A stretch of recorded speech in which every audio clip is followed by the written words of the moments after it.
Hello and welcome to this session. Sterilization and sanitization are essential practices in the field of cosmetology to ensure the safety and hygiene of makeup products.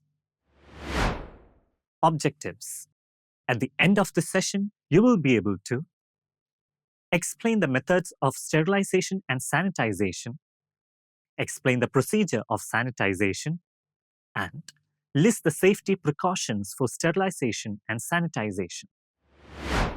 Sterilization refers to the process of eliminating or destroying all forms of microorganisms, including bacteria, viruses, fungi, and spores from tools, equipment, and surfaces to prevent the spread of infections and ensure a safe and hygienic environment for clients. Sanitization refers to the process of reducing the number of microorganisms on surfaces, tools, and equipment to a safe level. Sanitization is an essential practice in the beauty industry to maintain cleanliness and minimize the risk of cross-contamination and the spread of infections. Let's now see the various methods of sterilization and sanitization. There are two main methods of sterilization and sanitization. These are physical agents and chemical agents. Let's now look at each of these methods in detail. Physical agents. Here are some commonly used physical agents. Physical agents help to eliminate or destroy microorganisms, ensuring the safety and hygiene of makeup products. Moist heat. In this method, sterilization is achieved by boiling objects in water at 212 degrees Fahrenheit or 100 degrees Celsius. However, this method is no longer used in salons as it is very time-consuming and may damage certain objects. Steaming. Steam sterilization utilizes high-pressure steam to eliminate microorganisms. It requires a steam pressure sterilizer, such as an autoclave. The autoclave is a strong, airtight metal vessel in which chemical reactions can be affected under pressure. It is commonly used for metal tools and instruments that can withstand moisture and heat.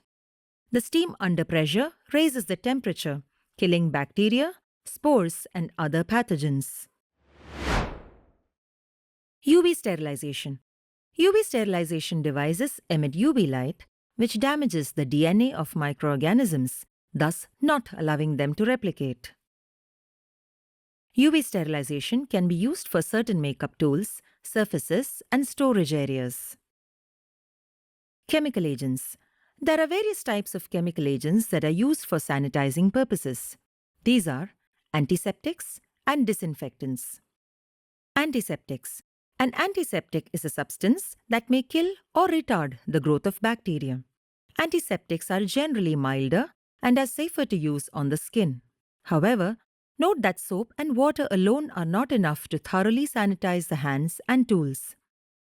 Some commonly used antiseptics are alcohol, boric acid, iodine, hydrogen peroxide, formalin, chloramine, and sodium hypochlorite. Safety tip. These substances should be diluted as recommended by the manufacturer. Disinfectant. Disinfectants are chemical agents that are specifically formulated to kill or inactivate microorganisms on surfaces, tools, and equipment.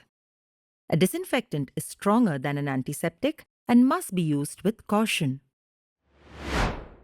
Some commonly used disinfectants are quaternary ammonium compounds, formalin, ethyl or grain alcohol, hydrogen peroxide, Cresol or Lysol.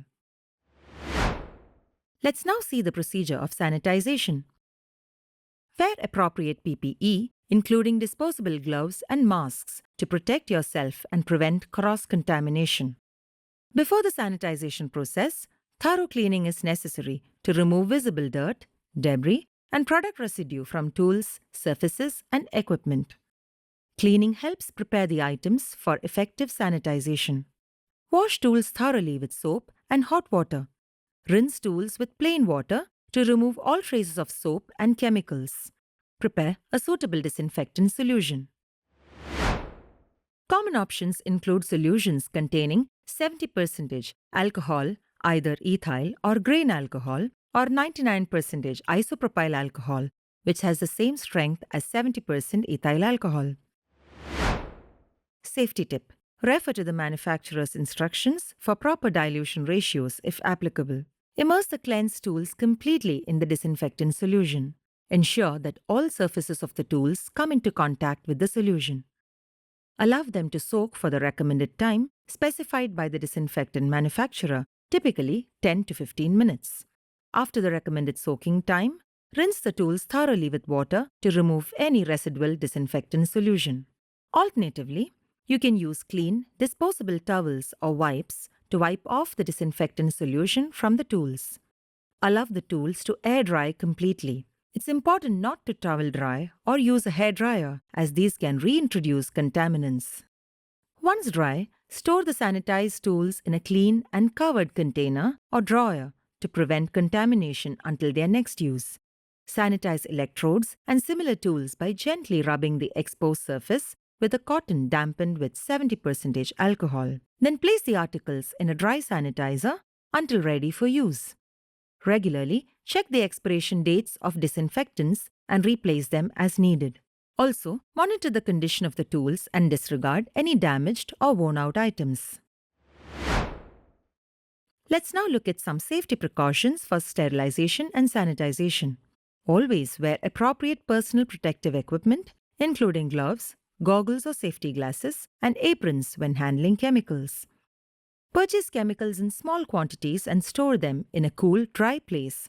Otherwise, they may deteriorate due to contact with air, light, and heat. Always weigh and measure chemicals properly. Use designated containers and measuring tools for accurate proportions. Ensure proper labeling of containers with the name of the chemical, hazard warnings, and handling instructions. Follow the recommended usage guidelines, dilution ratios, and safety precautions mentioned on the product label. Do not breathe fumes from chemicals or solutions. Avoid spilling while diluting chemicals. Have an emergency plan in place in case of accidental exposure or chemical-related incidents. When performing a service, wash your hands thoroughly with soap and water for at least 20 seconds before and after each client. Alternatively, use an alcohol-based hand sanitizer with at least 60% alcohol content. Be sure the work area and everything used for the service are sanitized. After the service, completely clean and sanitize all used objects and work area. Whenever possible, use disposable items like single-use applicators, cotton pads, and disposable gloves. This eliminates the need for sterilization and reduces the risk of cross-contamination. Keep all used and unused items separate. To avoid contamination, never use fingers to remove a product from a container. Instead, use a spatula. Always keep antiseptics and disinfectants sealed and in a safe place. They should always be clearly labeled and never transferred to unlabeled containers where they may be mistaken for some other product. This brings us to the end of the session. In this session, we have learned methods of sterilization and sanitization, procedure of sanitization, and safety precautions for sterilization and sanitization. Thanks for watching. See you in the next session.